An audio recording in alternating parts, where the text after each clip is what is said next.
created the whole universe. The God created the whole universe, and we builders, we are the actually we should complement it, but instead of that, we are the most destructive the elements on this earth. Everybody wanted their house to be unique and different. Okay, and they spend a lot of money on their the houses, and each building is completely architecturally, it is completely different. Middle class are scared. I mean, they wanted to invest any piece of land, or if they wanted to do anything, if they wanted to buy a property from a builder also, they have a very pathetic experiences in the past. The per capita income of that particular city, it is not just creating a beautiful city and living it over there, but you need to have some economic boosters over there. Then only if the per capita income is not increased, their affordability is not increased, then it won't match again.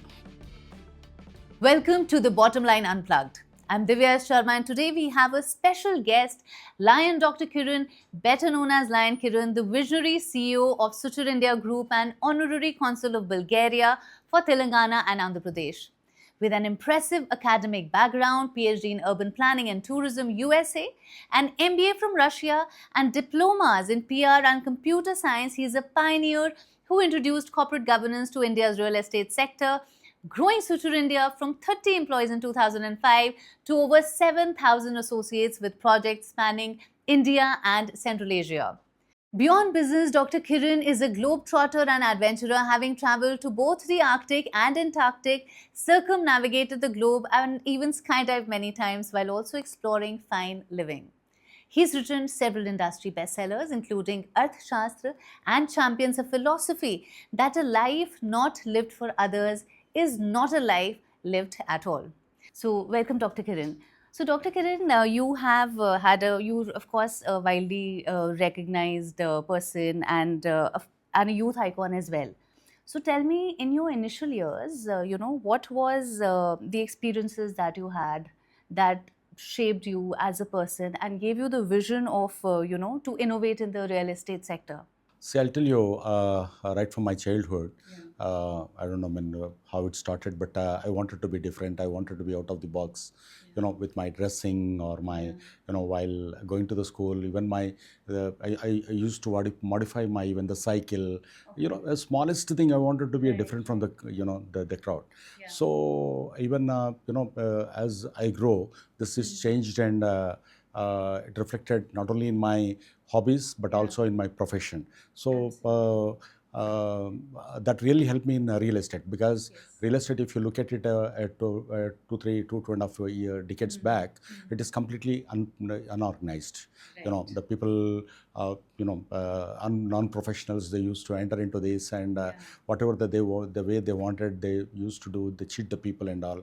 No proper, with the proper education and all. With it's completely like a broker's paradise. But especially in the south, it was too much.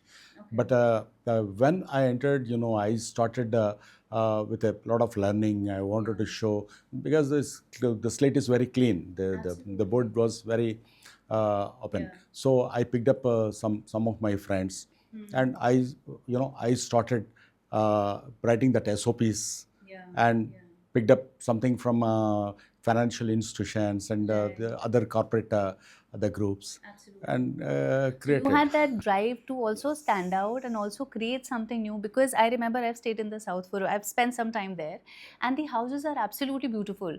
But the concept of smart cities had definitely, I don't think anybody used to think also on those lines. And now you guys have been doing some great work in that space.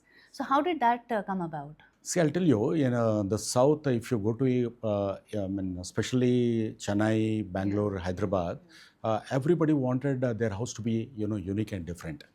Okay, and they spend a lot of money on their the houses, and each building is completely architecturally, it is completely different. And if you go to restaurants, they spend a lot of money on the restaurants, interiors and all, beautification and all.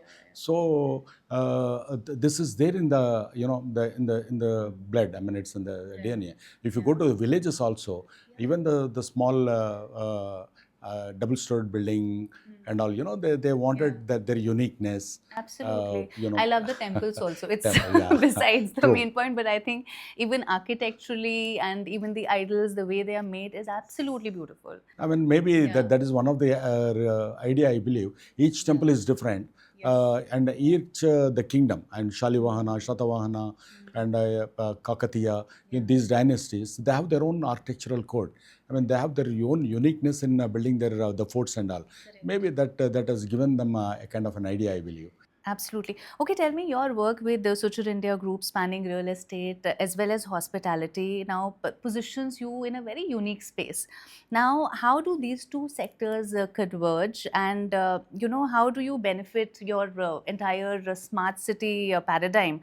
How does that benefit from this? I'll tell you, see, this real estate and the hospitality, you call it as the resorts or, it's one, it goes hand in hand from the ages.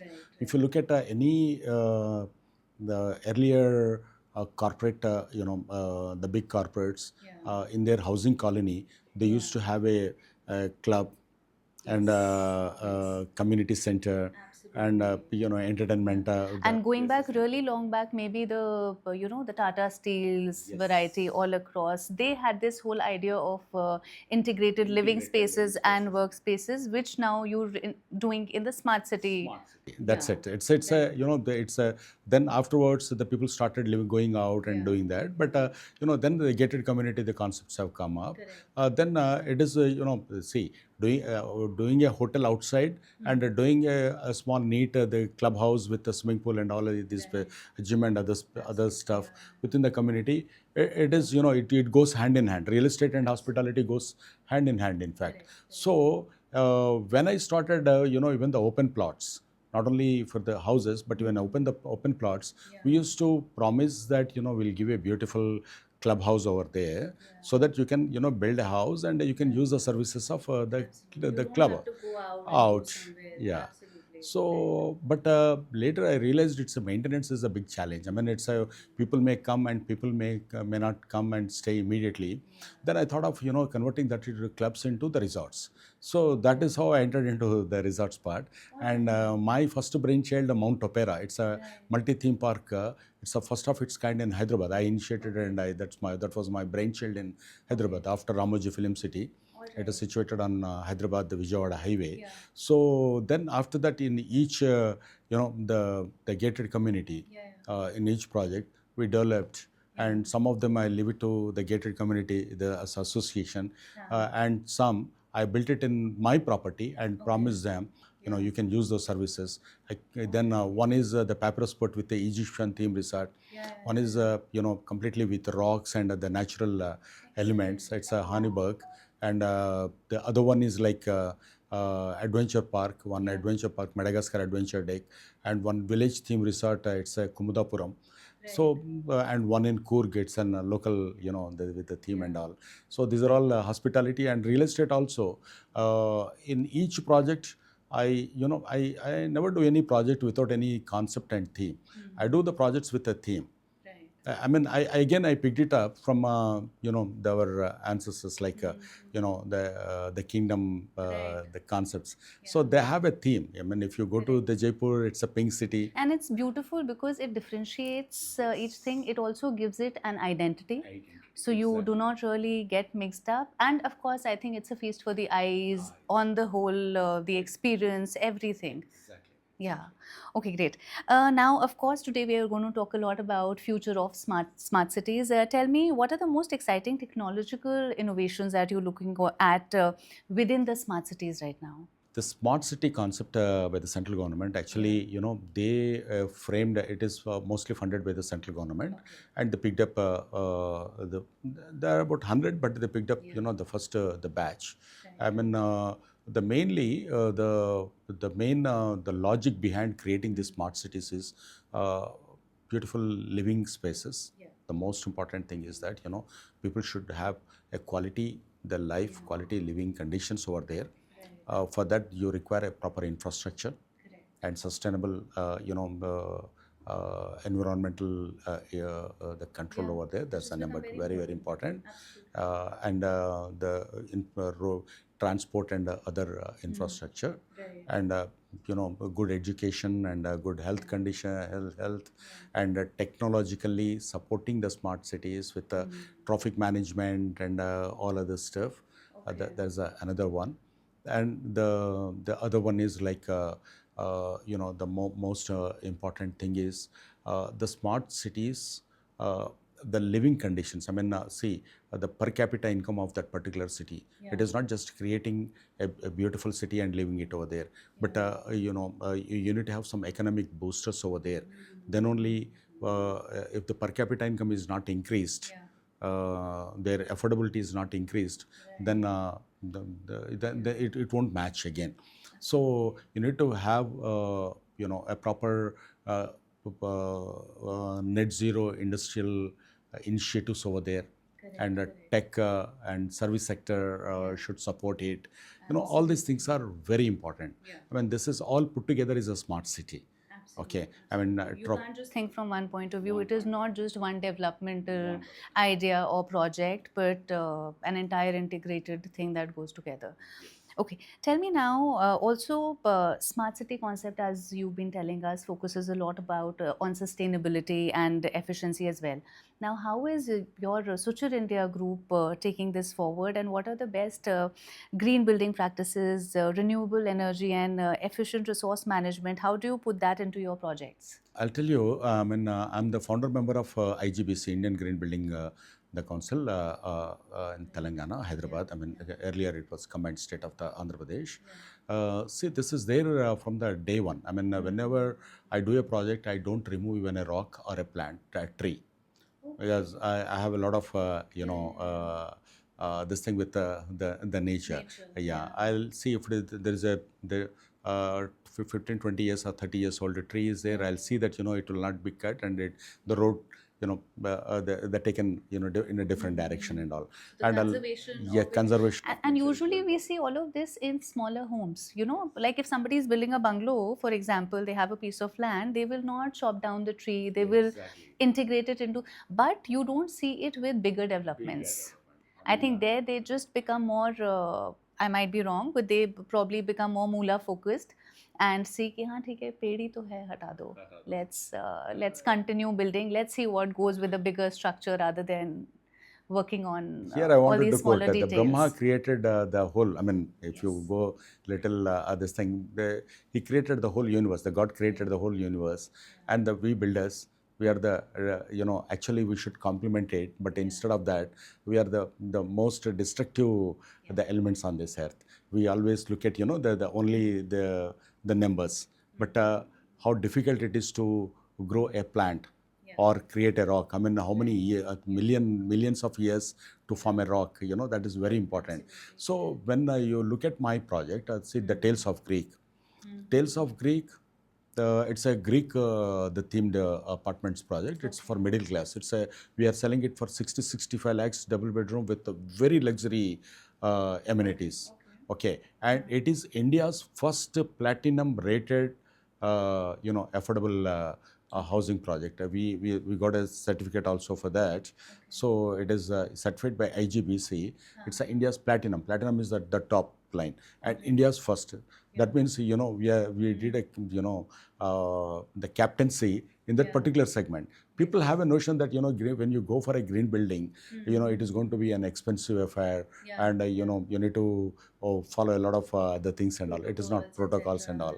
But it is not like that. I mean, once you understand the subject, once you understand the rocks and local material, available material and all, so then I think that is a very important thing that you've pointed out, that if you look at the locally available building material that is present and you utilize that into your, but not many people do that. Probably, is it not easier or cheaper to work with? What do you think are the things that stop builders from using See, this? they wanted a very, unique way. They see they'll bring some plants from other states, and it is very difficult. I mean, it's a see, God created for that. Pizza everywhere. Yeah, everywhere. We're not looking, yeah, That's not good for what our suits health. my state, the weather I know. here, the earth and everything. So like how pizzas kind of raided everything. Similarly, you are saying is happening even in this industry. Yeah. Okay, now developing smart cities in a diverse and rapidly urbanizing country like India presents significant challenges. All of us know that. Now, tell us what are the couple of two, three, maybe more important hurdles that you face or you've encountered in your projects where you see them, cropping up. See, we need to make our stakeholders, understand what is this all about. They have a particular the template in their mind.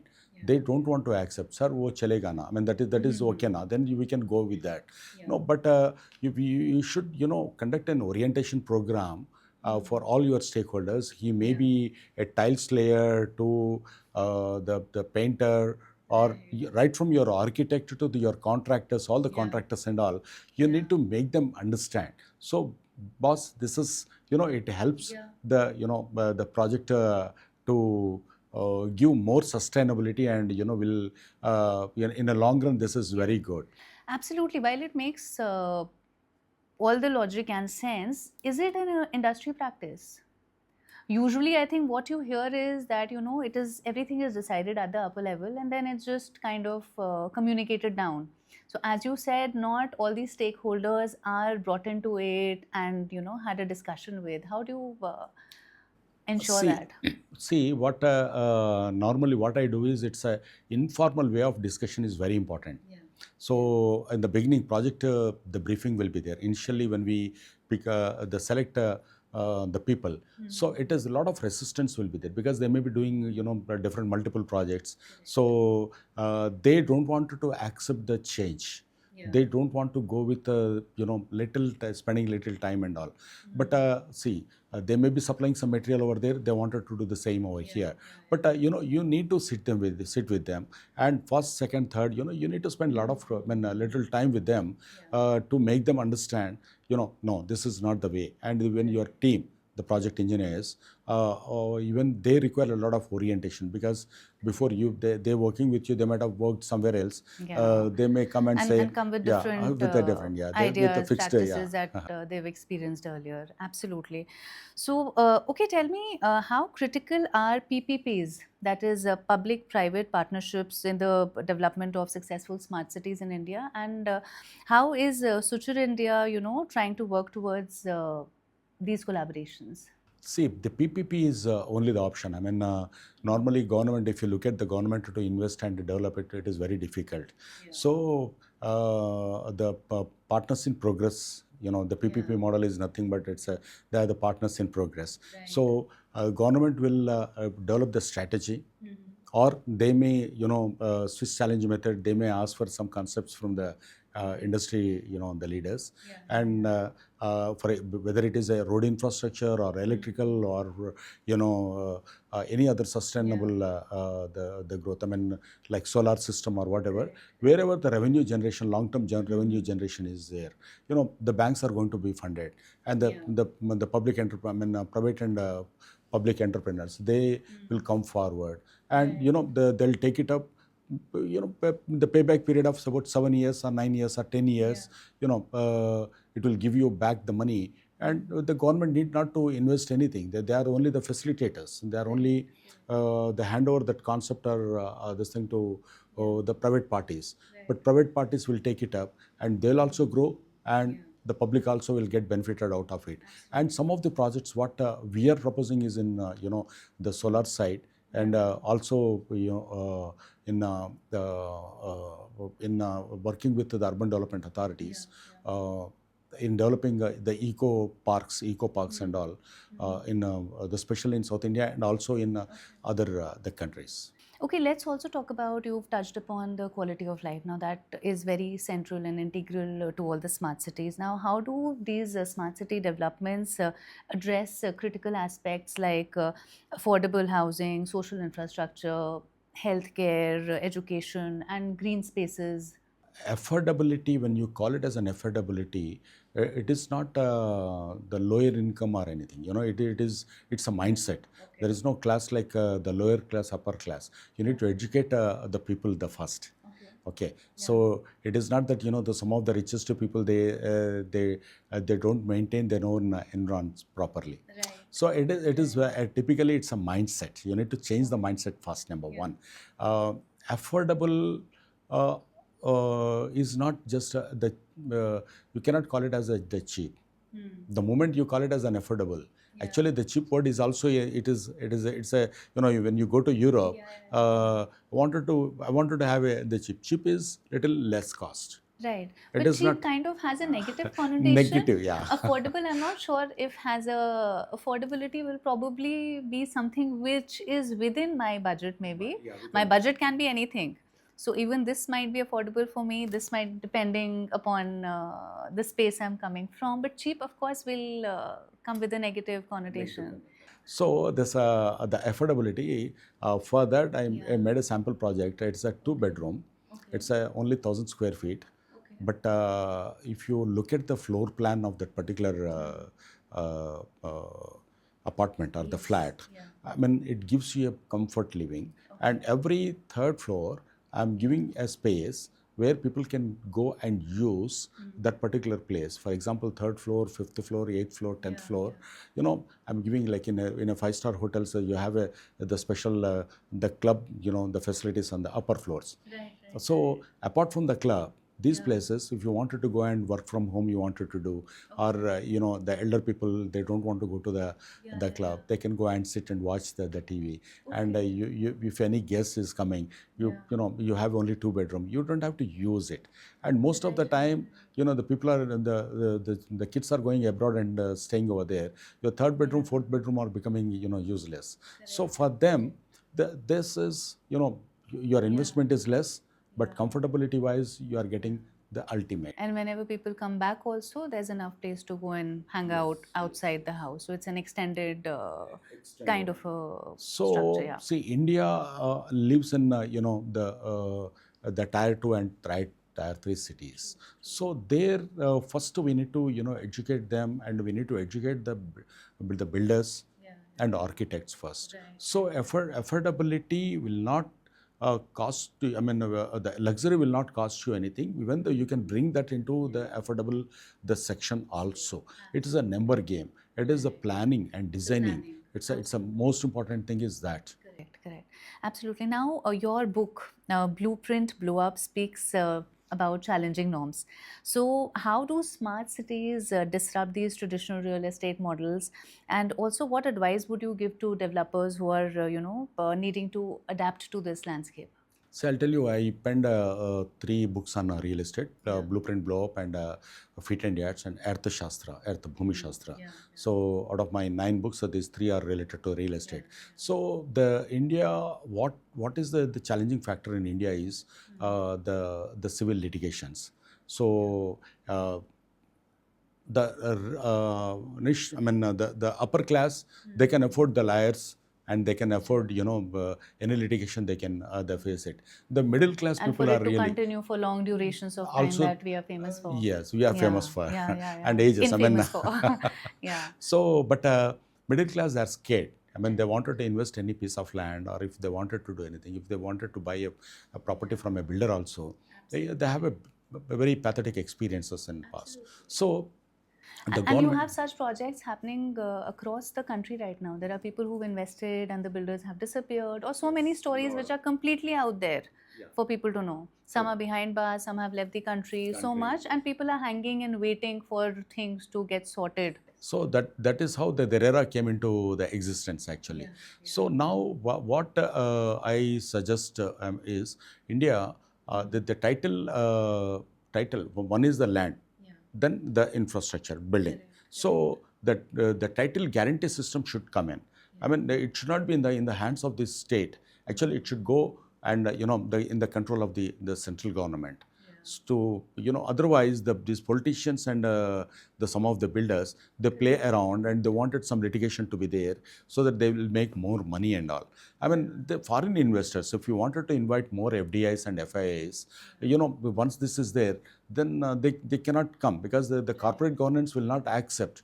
So they wanted the investment to be neat and clean. So when your documents and your records are neat and clean, so one litigation from lower court to the Supreme Court may run into decades. So then they are struck. I mean, they'll not be able to come in. So that is the reason. First thing is your record system. There should be some focus on it. So all the titles should be very clear and neat.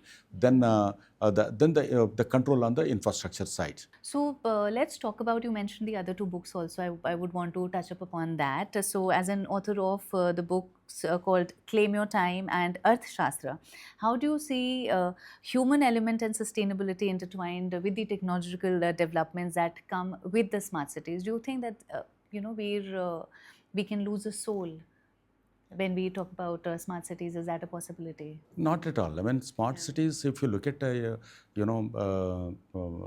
in 19th century, 18th century, we used to have a beautiful ecosystem. And today also we are the discussing about the same system, neat, lean roads. I mean, if you go to any old villages, you have a proper the abadi where you'll have a market over there, and residential places one, and commercial place in one place and all. There's a proper master planning. Number one.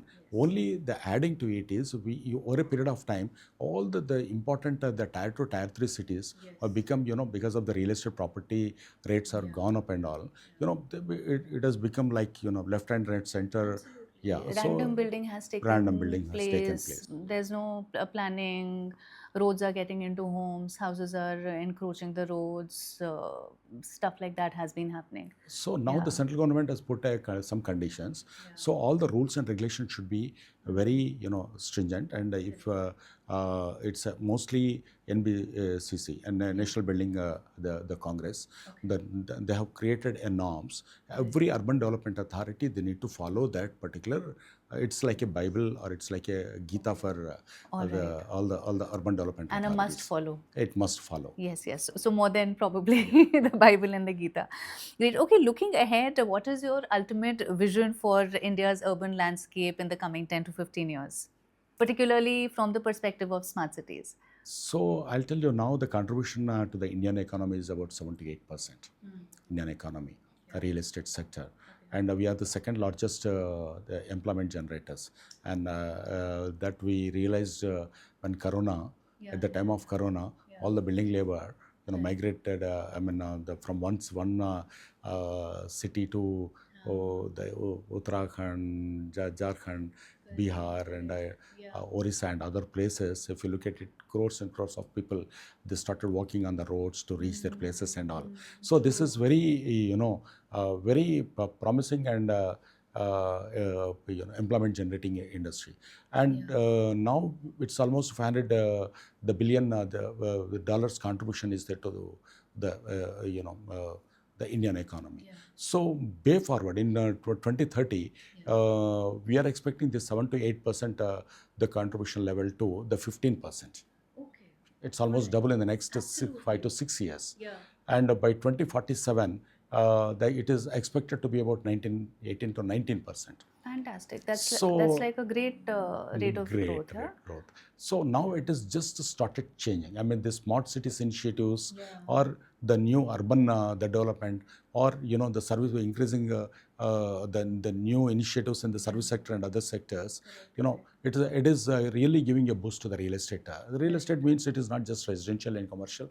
A lot of other the logistics comes into that, and many again in commercial tech side and commercial mall side, commercial spaces side and all. But you can foresee the next 10 to 15 years. It's a huge contribution will be there from the Indian real estate sector. Great. On this, what kind of a legacy do you want to leave as far as contribution to this space is concerned, to this entire transformation which we are talking about? So there are two things. So see, especially in the middle segment, affordable segment. Affordable segment, we wanted to do as many experiments as we can, and we wanted to become a torchbearer. We wanted to become, take that captaincy role in that particular segment. So it is just, people should not uh, lose that, the opportunities of getting more facilities in a gated communities or in a real estate sector, whether it is a layout development to the apartments or villas, affordable villas. So we wanted to do as much as, the what do you call that, the experiments or innovation into that, bringing that the smart technology, like home automation to the building material, the experiments and all, and not only that, but we wanted to, the Suchirindia is now working out on the real tech company, the technology company. It is Google and Amazon of real estate wanted to create. I mean, by sitting in one place, they can imagine everything and they can complete everything. So if you have, a tab, you'll be rest assured either legal wise, civil, execution, permissions, everything will be taken care. So we are working out on the technology. If that is successful, then India is going to present a beautiful tech the company to the world. I mean, that we are working out on it. That is so good, and thank you so much for joining us today. And it's been a pleasure for us.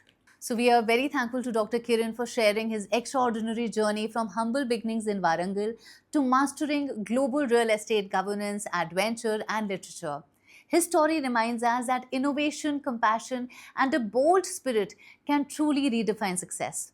Once again, our gratitude for his time and insights, and wishing him continued success with Suchirindia's transformative projects such as the Tales of Greek and Giza Polis, and in his philanthropic efforts through Suchirindia Foundation. To our viewers, stay tuned and stay inspired.